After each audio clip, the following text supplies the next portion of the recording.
What if I told you the way it has always been done is not the best way? Facing your fears will change your life. The passion behind this journey is merging two separate worlds into one with the goal of creating value and awareness for a better life. I'd rather be sidelined trying to achieve greatness than watch greatness achieved and it only set on the sideline. Now introducing your host, Jacob Emery. This episode is brought to you by R&R Pipeline, an infrastructure company. Our purpose? Enhancing America's infrastructure with a safety-driven, integrity-led culture that provides an environment for team members to grow and thrive. Do you have any self-awareness? Do you have any proof to say that you are who you think you are? I know for me, self-awareness is something that I thought I had a lot of, and I had learned over time that I didn't have as much as I thought. Areas of what I thought were strengths were actually weaknesses and vice versa. So how do you truly figure it out? Assessments have been extremely rewarding for me. And through Strategic Coach, through different recommendations from the 10 disciplines, different courses that I've taken, different assessments have been recommended and have been life-altering to some capacity. What I thought were strengths were not. What I thought I was good at, I wasn't. How I took action, what made me tick. A bunch of different areas of recognition that were much needed. So I want to start with the Clifton Strength Finder. The Clifton Strength Finder is a test or assessment that you take that outlines 4 different categories of leadership: executing, influence, relationship building, and strategic thinking. There's 34 different strengths in 4 categories. And my top 5, which they recommend the top 5 to top 10 being the ones that you really dial in. So input, competition, activator, ideation, and learner. And one by one going through these, you learn a lot about yourself and a lot about who you are individually, how you operate with your team, and what impact you can have, whether it be good or bad. Executing theme helps you make things happen. You are an executor. Influence, that theme helps you take charge, speak up, make sure others are heard. Relationship building, that theme is a little bit different than what you might think from my perspective, but themes that help you build strong relationships that hold a team together, more about your feeling.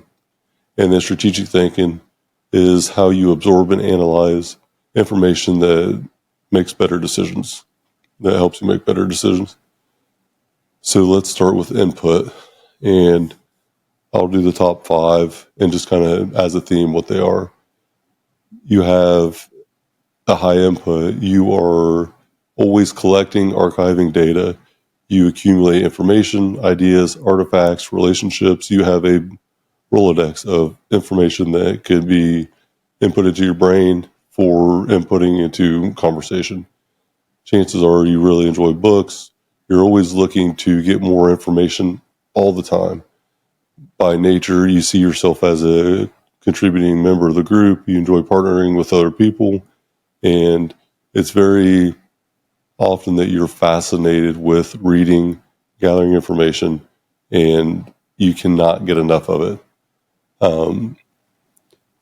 Why input is valuable: you seek and store information. You're in pursuit of mastery, and access to knowledge that you are in pursuit of empowers you to make credible and well-informed decisions. Keep exploring, always be curious. There are blind spots. Unrestrained input can lead to clutter, and I talk about information versus implementation. Having too much information or information overload can create chaos and not clarity. So consider purging out your inventory every once in a while, not collecting more data, maybe implementing something that you've already learned about, not having too much. The second strength is competition. This is how you measure your progress and performance against others. You strive to win, be in first place. I'm a competitor. I'm a dog. So instinctively you're always trying to win. You're always competing against yourself and against other people. It's very likely that you are in pursuit of courses to get additional knowledge, expand your thinking. Learning is something that you often love to do, and it is a necessary habit, in my opinion, of an entrepreneur. You're self-motivated. You have a high standard of performance. You raise the level for the group, and you help create a culture of winning. So being a competitor is something that I think is a non-negotiable most of the time for entrepreneurs. But the downside to that, the blind spot, you can let the competitive spirit take over. It can ruin relationships. Not everybody has your drive, and that's okay. So be aware of it, though. Constantly comparing yourself and your performance to others might turn them away, make them actually perform worse. And winning at all costs can lead to doing things that go against your core values. Make sure that you keep your core values in line whenever pushing that competition to the edge. The third strength is activator. It's how you make things happen through action. This podcast is an example. Taking action after an idea, after committing to it. It's something that you want to do now, and you take action rather than simply talk about it. You don't want to just talk, you want to perform. So you're a catalyst. You naturally know how to turn ideas into action and get started and make things happen, and your energy can be contagious. But the blind side of that is sometimes you might not have a good plan, hence myself. You might make a decision before having thought through it very well and weighing out other options. And the force that you provide to your team, the urgency that you provide, this push to get things done yesterday can be overwhelming and chaotic. So be careful of that blind spot because it can definitely happen. The fourth strength, ideation. Fascinated by ideas. Able to connect the dots on different areas of your life or different experiences and create something out of it.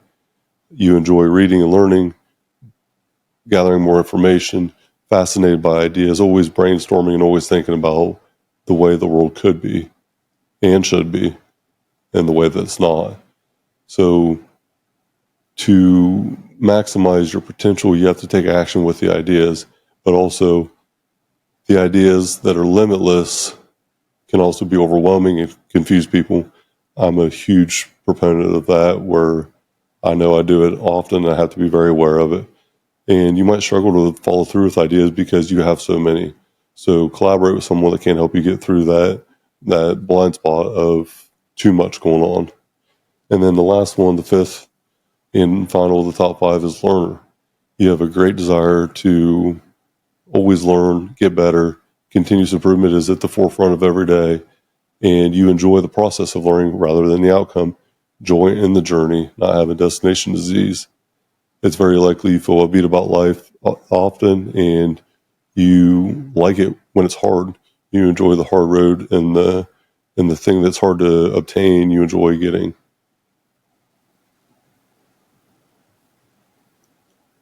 But you can also have these blind spots where you place a high value on learning and studying, and you may tend to impose this value on others where you may come off of as brash or harsh.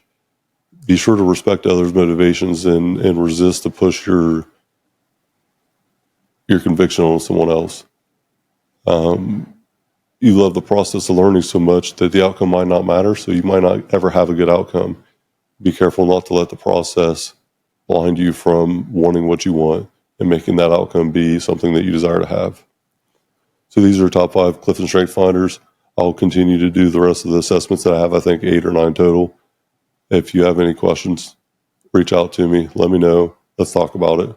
What are your strengths?